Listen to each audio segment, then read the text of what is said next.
Tasty বাংলার আজকের পর্বে আপনাদের সবাইকে স্বাগত। আজকে আমি তৈরি করতে চলেছি ডিমের খুব মজাদার একটা স্ন্যাক্স রেসিপি। আপনার হাতের কাছে যা আছে তাই নিয়েই তৈরি করতে পারেন এই রেসিপিটা।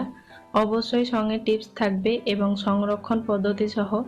রেসিপিটা স্কিপ না করে পুরোটা অবশ্যই দেখবেন এবং এই চ্যানেলটিকে সাবস্ক্রাইব করে আমার সঙ্গে থাকবেন এবং পাশে যে বেল আইকনটি আছে সেটা প্রেস করতে ভুলবেন না। তাতে রেসিপি আপলোড করার সঙ্গে সঙ্গে নোটিফিকেশনটা আপনার কাছে পৌঁছে যাবে। তো কথা না বাড়িয়ে আপনি দেখে নিন এই রেসিপিটা কিভাবে তৈরি করবেন।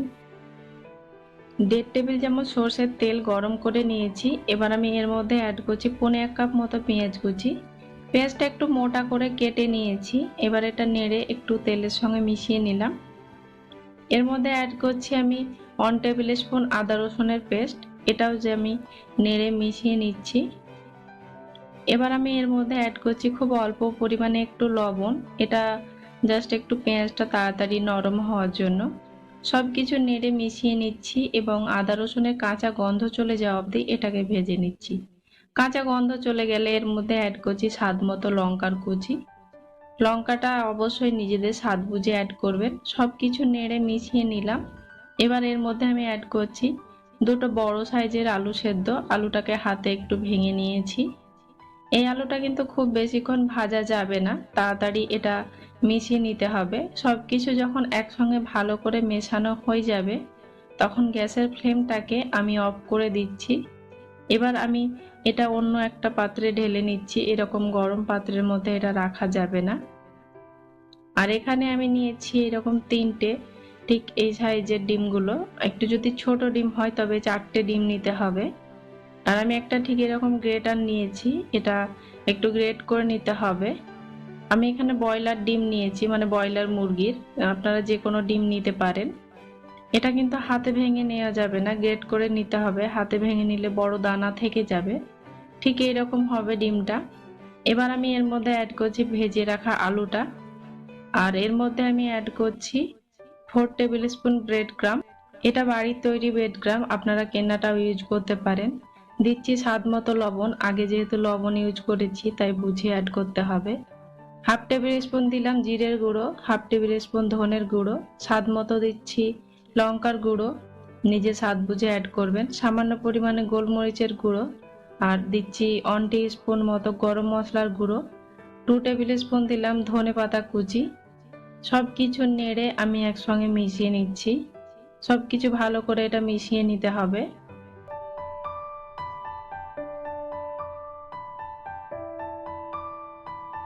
ভালো করে মেশানো হয়ে গেলে এখান থেকে কিছুটা মিশ্রণ নিয়ে হাতে একটু এরকম মুঠো করে নিচ্ছি। এবার একটা আঙুলের সাহায্যে এরকম একটু প্রেস করে নিচ্ছি, বা অপোজিট হাতে নিয়ে একটু উপর দিক দিয়ে একটু প্রেস করলে বড় হয়ে যাবে। সাধারণ আলুর চপগুলো যেভাবে তৈরি করা হয় ঠিক সেইভাবেই করে নিতে হবে। এটা আপনারা যেমন খুশি সেরকম শেপ দিয়ে নিতে পারেন। আমি এটা চারকোনা করছি, আপনারা চাইলে এটা গোলও করতে পারেন। এরকম যে সাইডের অসমান অংশগুলো আছে একটু এরকম হাতে করে সমান করে নিতে হবে। বাস, এটা আমার একটা তৈরি হয়ে গেল। আমি আপনাদের আরো একটা তৈরি করে দেখাচ্ছি। এটা খুবই সহজ। আমি আবারও কিছুটা মিশ্রণ নিয়ে এরকম মুঠো করে নিলাম, আর অপোজিট হাতে নিয়ে এটাকে একটু প্রেস করে নিচ্ছি, তাহলে এটা চওড়া হয়ে গেল। আর সাইডের অসমান অংশগুলোকে একটু হাতে সমান করে নিচ্ছি। ব্যাস, তাহলেই তৈরি হয়ে গেল। একটু বড় সাইজেরই এটা হবে, যেহেতু কবিরাজি একটু বড় সাইজের হয়, তাই একটু বড় বড় করে তৈরি করছি। চাইলে আপনারা নিজেদের পছন্দ মতো ছোট বড় করে তৈরি করে নিতে পারেন। সবগুলো তৈরি হয়ে গেছে। আর এখানে আমার একটা বড় হয়েছে, যেহেতু সমান করতে গেলে আর একটা ছোট হয়ে যেত, তাই একটা বড় করে নিয়েছি। ঠিক এইরকম হবে থিকনেসটা। এবার এখানে আমি নিচ্ছি 2 টেবিল স্পুন ময়দা আর 2 টেবিল স্পুন কর্নফ্লাওয়ার। দিচ্ছি খুব অল্প পরিমাণে গোলমরিচের গুঁড়ো, অল্প পরিমাণে লবণ। আর এখানে এবার কিছুটা জল দিচ্ছি, একবারে জল দেবেন না।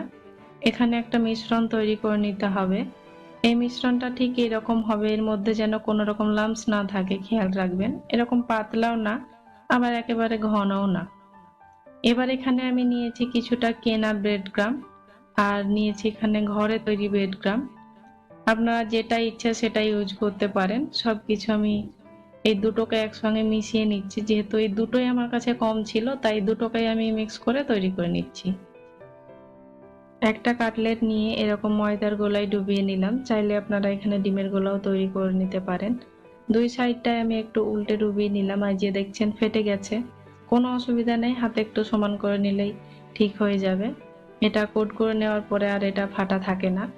এরকম উপর থেকে একটু ব্রেড ক্রাম্ব ছড়িয়ে দিচ্ছি, কোনো অংশ যেন ফাঁকা না থাকে সেদিকে একটু খেয়াল রাখবেন। এটা বলার কিছু নেই, আশা করছি আপনারা সবাই জানেন। এক কোট আমার তৈরি হয়ে গেল। আমি সবাইকে বলবো যে এটা ডাবল কোটেই তৈরি করে নেবেন। সিঙ্গেল কোট করলে অনেক সময় তেলে দেওয়ার পরে ছেড়ে যেতে পারে, এবং ডাবল কোট করলে এটা কিন্তু কোনোভাবে ছেড়ে যাওয়ার চান্স থাকে না এবং ক্রিস্পিটাও বেশি হয়। আমি সেম ভাবে আবারও উপর থেকে ব্রেড ক্রাম্ব ছড়িয়ে দিচ্ছি, কোনো জায়গায় যাতে ফাঁকা না থাকে। ব্যাস, তৈরি হয়ে গেল আমার ডাবল কোট। যতগুলো কাটলেট আছে আমি সেম প্রসেসে এরকম ব্রেড ক্রাম্ব এবং ময়দায় ডুবিয়ে কোট করে নিচ্ছি। এই যে দেখছেন দুটো হলুদ হয়ে আছে, তো যেটা মিশ্রণ করেছিলাম সেটা আমার কোট করতে করতে শেষ হয়ে গেছিল, তাই আমি আবার ফ্রেশ ব্রেড এনে গ্রাইন্ডারে গ্রাইন্ড করে আবার ব্রেড ক্রাম্ব তৈরি করে আমি এগুলোকে আবার কোট করে নিয়েছি। এই অবস্থাতে আপনারা এগুলোকে ফ্রোজেন করতে পারেন, যে কোনো এয়ারটাইট কন্টেনারে ভরে 1 সপ্তাহ অবধি আপনারা ডিপ ফ্রিজে রেখে স্টোর করতে পারবেন, তার থেকে বেশি দিন স্টোর করবেন না।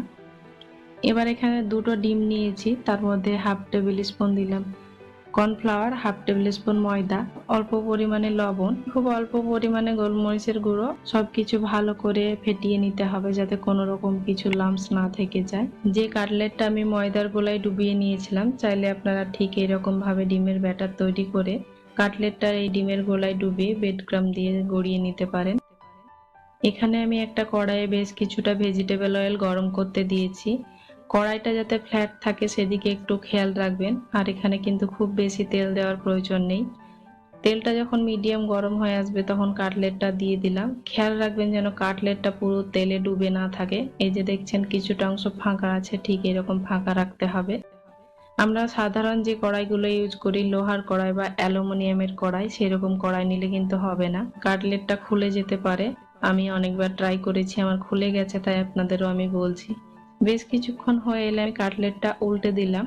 এই কাটলেটটাকে আমি উল্টে পাল্টে একটু লাল করে ভেজে নিচ্ছি। ঠিক এরকম যখন লাল হয়ে আসবে তখন আমি তেল থেকে তুলে নিয়েছি। আর যে ডিমের ব্যাটারটা তৈরি করে রেখেছিলাম ঠিক এরকম একটু হাতে ছিটিয়ে ছিটিয়ে দিয়ে নিতে হবে।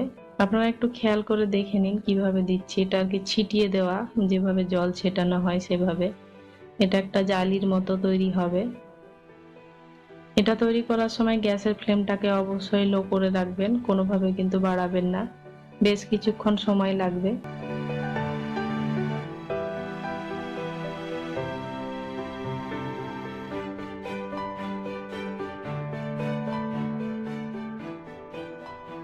যখন এটা সম্পূর্ণভাবে দেওয়া হয়ে যাবে তখন মাঝ বরাবর সেই ভেজে রাখা কাটলেটটা দিয়ে দিলাম, আর এক সাইডে এই জালিটাকে উল্টে এই কাটলেটের উপরে চাপিয়ে দিতে হবে।